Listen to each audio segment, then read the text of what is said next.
Regulatory reform is heating up. Give me your top three. What do you want to see in that? Even if it's not there right now, what really should be in that bill that protects us from this ever happening again?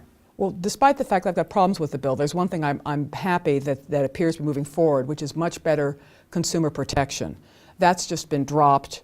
We went from a world where, no joke, in 1980, Bank of America's credit card agreement was 1 page. Oh. It's now, with all the attachments, it's 30 pages. That's crazy. We don't need we don't need agreements that complex to sell consumer products.